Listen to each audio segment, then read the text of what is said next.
briefly wanted to mention a little bit about my organization, the American Association of People with Disabilities. We're a national, nonprofit membership organization.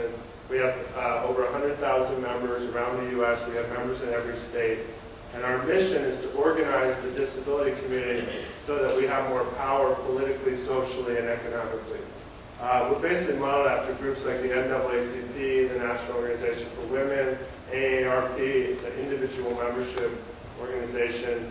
And programmatically, we have programs in the area of leadership development and capacity building for people with disabilities.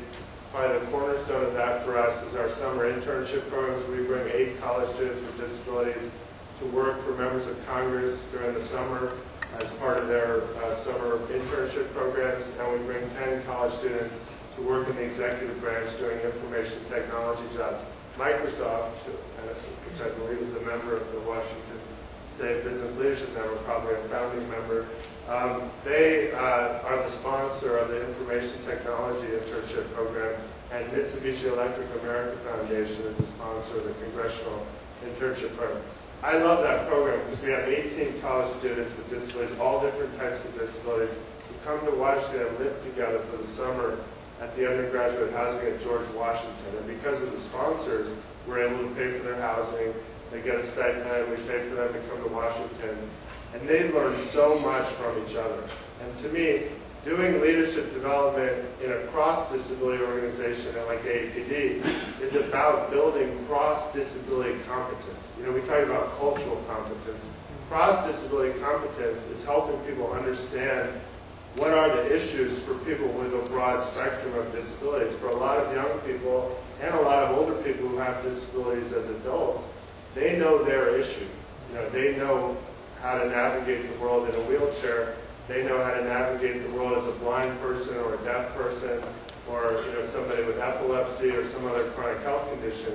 They don't necessarily know what the issues are for other folks. And if we're trying to build a cross-disability community, that starts with having leaders who have cross-disability competence. And I'm not saying that it's wrong to have an organization that's focused exclusively on one disability. I think that's really important. But it is important to also find ways to reach out to that organization's constituency and help to build this cross-disability competence. And that's what we're trying to do within AAPD. And it seems to be working.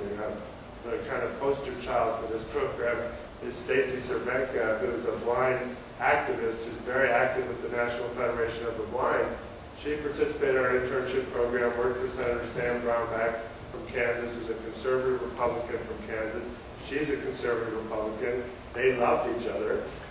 He hired her after the internship. She's been promoted 4 times, and now she's his LA handling a range of policy issues. From LA stands for Legislative Assistant, but it's a not insignificant job. When you're in LA in a Senate office, there are people who kill for those jobs.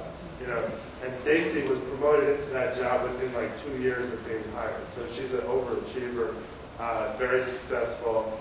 But just think about it. Imagine if we had 10 Stacy Cervenkas in the House and Senate. We're starting to build some capacity in terms of disabled people with significant policy jobs.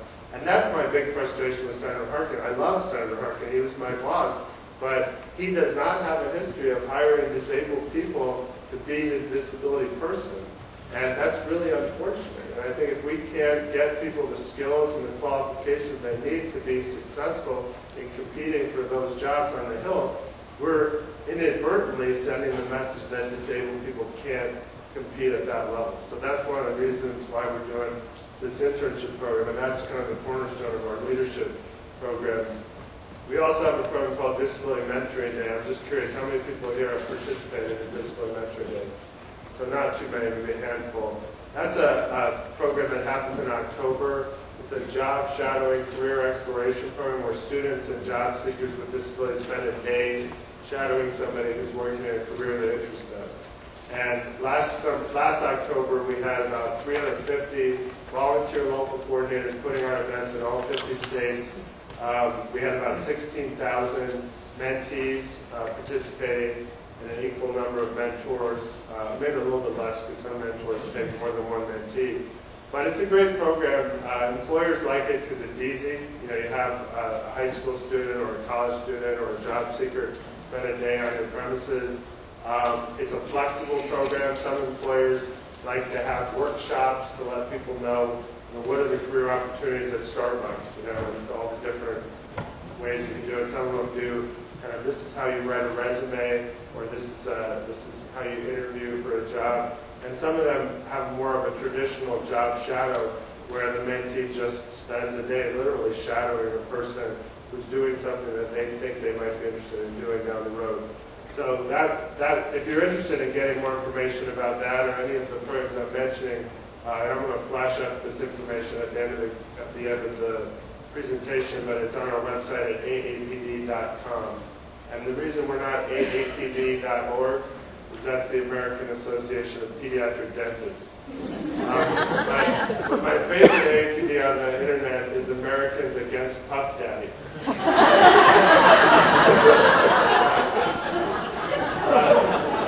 So again, it's aapd.com is the website. So we've got the mentoring, the leadership. We do voting, nonpartisan, get out the vote work. We just did a presidential candidates forum where Senator McCain participated, and Senator Obama sent Senator Harkin as his surrogate. We do public policy advocacy and research, and we do kind of consulting with companies around kind of best practices. And we just hired this year for the first time a senior director for corporate social responsibility.